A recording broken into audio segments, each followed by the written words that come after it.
All right. Here you go. Dope. Dude, your outfit is crazy. Thank you, bro. Hold this like a mic so that people Hold it like a mic like that. Okay. Yeah, exactly. What's good? What's your name, bro? My name is Lovemore, man. Lovemore. Yeah, what's your name? My name is Santyi. Santyi? Yeah. Okay, like Iago. You know what I'm saying? Yeah, Santiago is my full name. Yeah. Okay, yeah. let's go. But Iago is it stems biblically. What is it? It translates to Saint James. Saint James. Yeah, okay. so if you know anybody whose name is also James, their name in Spanish is Santiago. Santiago, okay. Yeah, exactly. You know, Iago also is the bird off of Aladdin. Oh, I didn't know that. Oh, Yeah. That's crazy. Let's go. Oh, shit. Yes, sir. Well, thanks for like randomly jumping on in the street. Divinely jumping through. Divinely, like off a good hat. On love. Yeah. So today, I'm just gonna vent a little bit, and then I wanna get your perspective because there are some questions like that I'll throw out after. Yeah, let's do it. So I am an immigrant. I came from Mexico when I was like 3 years old, maybe, and my whole life I've been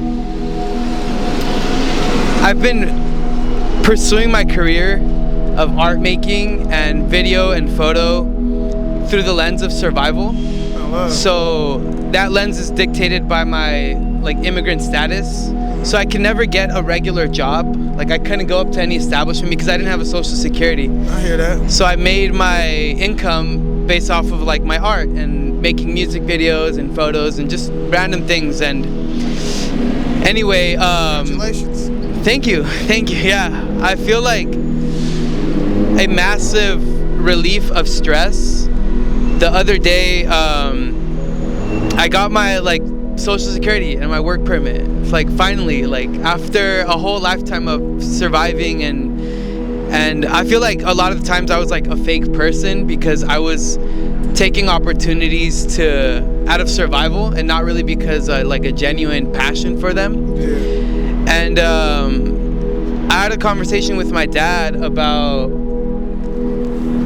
like our identities and being like workers of like service people. Like I did waiting tables and construction and you name it, I did it. Like flyer distribution. And he told me the other day, he's like, you don't have to think like an immigrant anymore. Like you can think like a person for yourself. And I never like knew what that was like, and I'm undoing a lot of learning within myself about that shift in identity. And I guess I want to ask, like in searching for your own personal identity, where do you start? Where have you started? I'm assuming that search is still ongoing because I don't think it really ends. But yeah, like walk us through a little bit of like what is in your life. I mean, well, first and foremost, bro, I appreciate you for being vulnerable and expressing those things, you know, because it take a lot of bravery, you know, to lay that out there. So thank you. Thank you for sharing that. Yeah, hell yeah. Bruh, I was just talking to my cousin actually, you know, and just to give a little background, he just, you know, it's a mural down there that he just did. Oh, really? Mural, you know what I'm saying? Something dope like that. And I'm just asking him how you feel after, and just being able to deal with all the things that come with it, you know, all the things that come with it, like the good and the bad, you know, and everything in between, you know, that come with like putting yourself out there, doing something dope, you know, and just the struggle, like I'm just talking to him, and then I'm just like, and it just came down to me talking about one time, like just, I remember I asked my mom, and I was like, where, like, because I'm from Oakland, and I moved to San Leandro, then I lived in Tracy, California, so it's like all in the same area, kind of Northern California, but I asked my mom, like, where am I from? Because my mom would, because out here it was like, where you from was a thing, like, you know, like what neighborhood or like where are you from? They want to know, like, that's a loaded question, you know what I mean? But like, just say where you from, so just finding that identity within that, like, a big thing about the Bay Area and Oakland is like, I'm from Oakland. And when you say that, it already means like, when you think of Oakland, you think of at least like the Raiders and the Warriors and stuff like that on just like a super capitalistic space. But then you think about the Black Panthers, you know, you might think about pimping or the mob life or just tech industry and just in San Francisco, and it's so many dynamics that you can say, like, I'm from the Bay, and that means all of that. Yeah. You know what I mean? Yeah. So how do you navigate so many different like charged identities? Like when you say you're from Oakland, like which one do you actually like resonate with? I mean, out here sometimes people be like, I ain't from the Bay, I'm from Oakland, and then people are like, I'm not from Oakland, I'm from West Oakland. I'm not from West Oakland, I'm from Acorn. Like, and it's all about relativity, you know. Yeah. But and it's just people trying to say like, hey, I only can speak for me in my personal experience, and that's the it's the shadow side of that, but then the beautiful side of that is that you can't debate my experience, and that's what I'm learning how to grow into now. But to talk about what you're directly saying, like how I built my identity, I had to go to this thing called CODA. It's for codependency. Okay. So it's a 12-step for codependency. It's just like you have AA and Al-Anon and RCA. It's called Recovering Couples Anonymous. It's 12-step programs are like a free way. Basically free, like you pay $2 dues, like every minute, like basically purely free way to get like group therapy with people, you know. That's a proven program. So in CODA, one of the things as a codependent, how I describe myself is that, let's say me and you need to get to work on time, and we both need to get there. I'll drive and make sure you get to work on time, but then I'll be late, and I'll just be like, I'm good, I figured it out. So I kept like sabotaging myself for showing love for my people, you know, and until it started being a hindrance to where it's like in my mind I couldn't even try not to do it. I felt broken. It was so into you, like it was so into me that I had to give you a ride. Like even if I told myself, I wrote it down, I could try my best to just not do that, somewhere within me would still do it. And I'm like, okay, something's broken here. Yeah. So that's when I started going to CODA, and from there I had to redefine myself. You know, I had to like really just see like, what is my identity? You know, like, what is it? You know, like a lot of times I could be like, what do I like in another person? Like, what do I like in myself? It was hard for me to identify my emotions, what are actually my emotions. Yeah, I feel that. Versus like, how do you feel? Oh, I feel like it's gonna be a good day. I feel like you think I'm stupid. I feel like those aren't feelings. Feelings are, I feel sad, I feel happy, I feel excited, I feel like, you know what I mean? So I had to learn that just to even express how I feel, to even identify how I feel first. Yeah. And then building from there,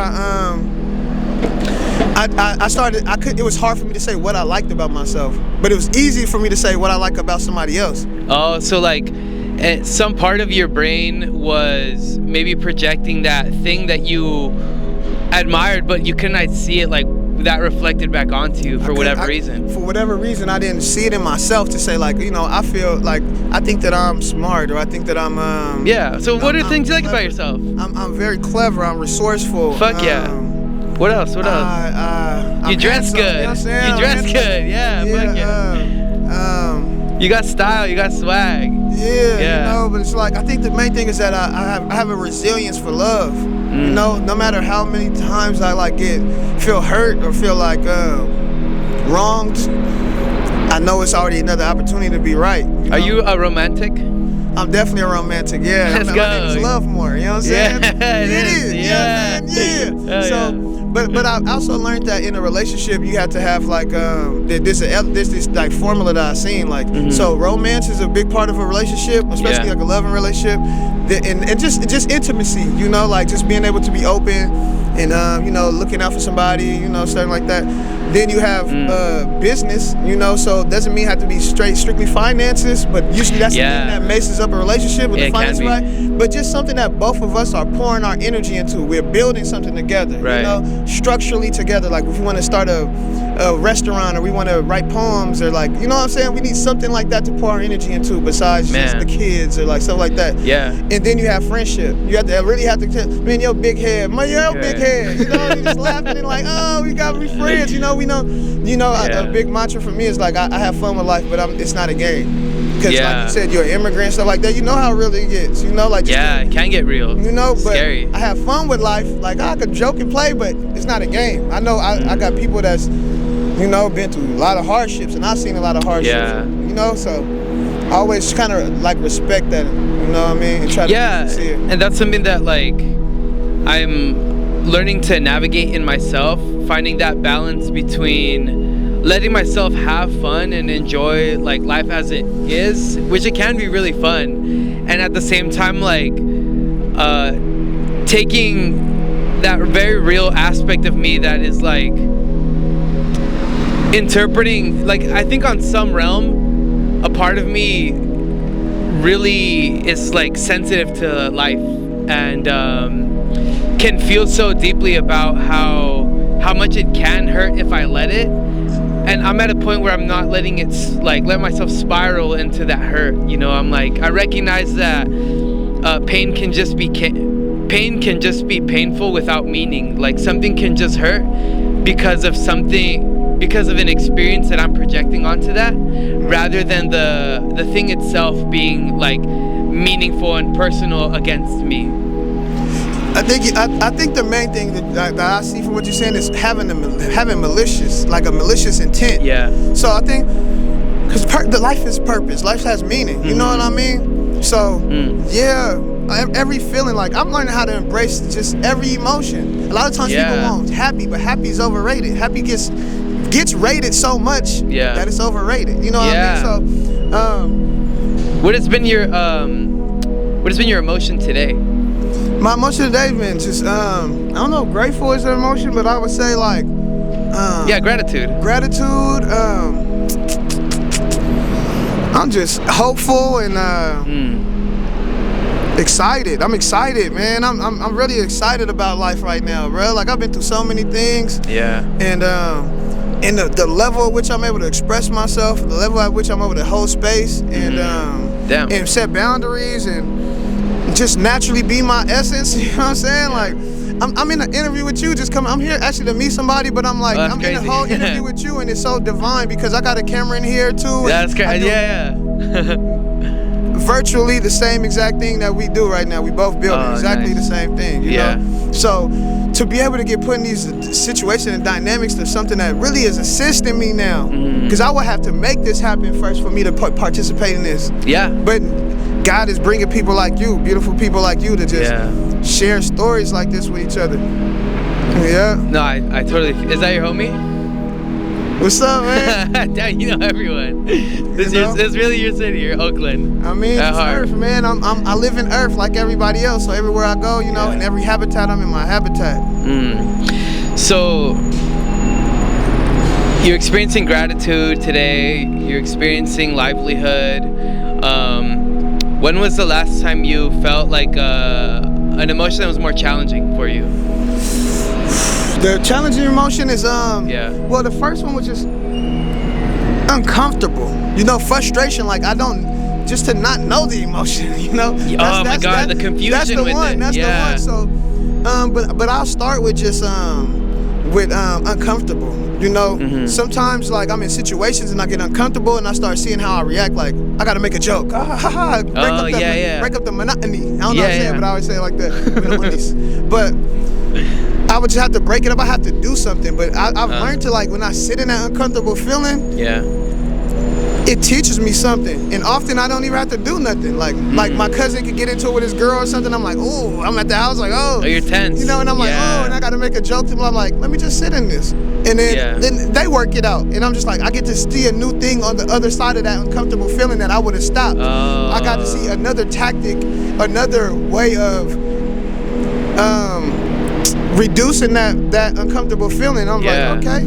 And I gave them confidence to know that I believe in them, their ability to work through that conflict themselves. Yeah, and I'm glad that you're like able to, because that's a fucking hard thing to do. Like it's been hard for me in the past too to like let the situation play out without my involvement, because I think sometimes I resonate with that where I get anxious and I want to do something to like appease, and at the same time like it is so valuable to sit there and not take on the responsibility of like feeling like that has to be fixed or that it's like about like you or what you're going through. Like letting people experience conflict on their own, I think is it's a powerful move, and I think it's a good way for you to, it's a good thing that you tapped into that emotion of uncomfortableness and then let it happen like kind of in front of you. I've learned in life that we're supposed to experience a multitude of perspectives.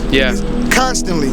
So if you just poor or you just middle class and you just rich, constantly, you're doing a disservice to yourself, because there's portions of life that you just don't unaware of. You just have a blind spot. So I'm just like, sometimes I need to be the student, sometimes I need to be the teacher, sometimes I need to be the observer. And that within itself, of those experiences, just like give me just so much substance and like fulfillment. And that's why I'm waking up feeling how I'm feeling. Like no matter what I'm going through, man, I gotta check my grandma's blood and check her finger for like diabetes and give her medicine. This lady crazy. She like, but it's love though. I got my tribe to take care of. It's the resources, the Bay Area. There's a big narrative of just around America, everywhere right now. It's just the finance, the change is happening, capitalism, and just the change of wealth and all that is shifting. Just spirits are shifting, and especially in Oakland, it's like this negative narrative that's overpowering all the beautiful things out here. So, but on a day-to-day basis, I'm like, throughout all that negative, I could go downtown on any day, on a random Friday, free day, and tap in with my bro, Santiago, you know what I'm saying? Let's go. Just be out here, and you San Diego, and I'm Aladdin, cause my name is Alan Jamal Moore. I was born Rio Allen Moore Jr., so Rio like river, but R-E-O. Junior. My family calls me AJ for Alan Jr., so AJ Moore. Then my friends started calling me AJ Mo in school, and they went to Amo, so Te Amo. That's when the love came from. So now that's what Love More, because my last name Moore, and then they say Amo, Te Amo, Love More. So, and then Alan is my middle name, or it's my first name, but was, so Aladdin, people call me Aladdin, like Al, and then Santiago. Dude, that is like a lexicon of ways to be identified. I feel like depending on how somebody calls you, you can kind of dictate when they met you. Exactly when I know. Like, oh, what's up? Hey, I know who I am, and I'm aware of that. So like I do films, and nice. And I'm like, okay, when I make a character, I want to be a character of like one of those names. I don't want to be like JT. Now everybody, oh, what's up, JT? And I'm like, that's not my name, bro. You know what I'm saying? So I'm aware of that. Like, do I want people to like throw off that algorithm when I'm like, they know me from this age, like, oh, this person knows Amo, so if now everybody gonna know Amo if I make this, so just being aware, that awareness within itself is freeing. What kind of films do you make, or do you like to make? I like coming of age. I like coming of age stories and redemption stories. So things of that nature, man. And just like coming of age, I think that's a beautiful time. What? And is your film style like more grounded in a story, or is it more like aesthetic and artistic, or what does it like feel like? I kind of do all those things, bro. Everything is getting redefined. Like, is this a radio show? Is this a podcast? Is we just having a conversation? You know what I mean? So it's all about how we define it, like our perception of it, but people still have the opportunity to perceive it how they want to. So I know about that, playing with that element. So I might be a music video, then it go to a podcast, and then it goes into a straight dialogue. So I just really want to be a part of the innovation in life right now, and I know it. So I love that. I love that's like fucking fresh. I love this. You know what I'm saying? I'm also a filmmaker. I had roots in filmmaking since I was like 10 or whatever. Dope. And then went to college for it. Didn't really help. But it was fun. Like I think I met incredible people there.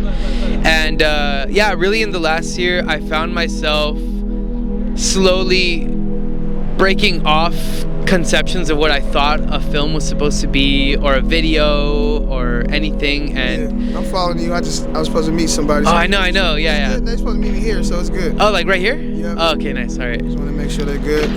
You're good. And as I continue to break those conceptions and approach storytelling in a way that's grounded in myself, I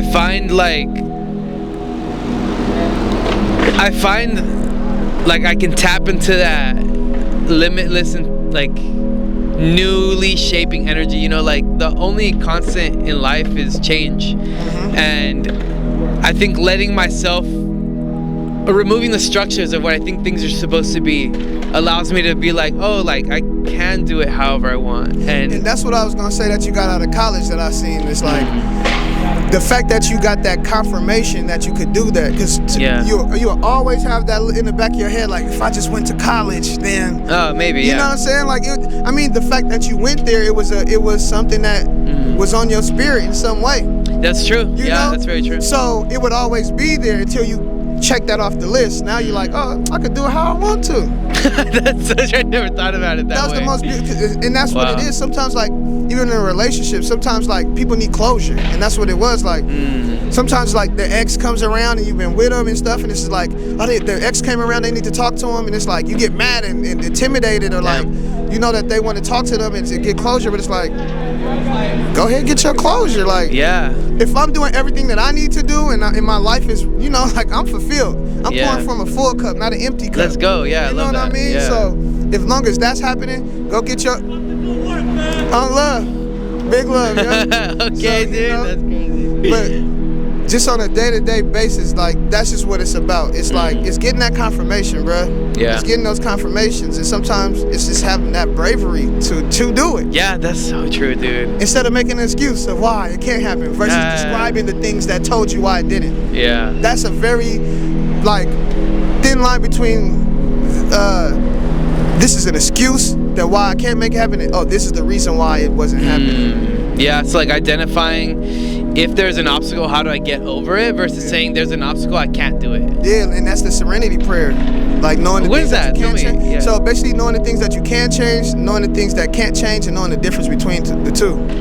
Can we say that prayer? Like, as a prayer, like bow our heads and like just pray for that. Hopefully I remember. Let's pray for serenity. Yeah. It doesn't have to be perfect. No, I think God grant us the serenity, grant us the wisdom to know when we could change things. Please, God, give us the wisdom to know when we can't change things, and please give us the wisdom to know the difference. Amen. Amen. Thank you, man.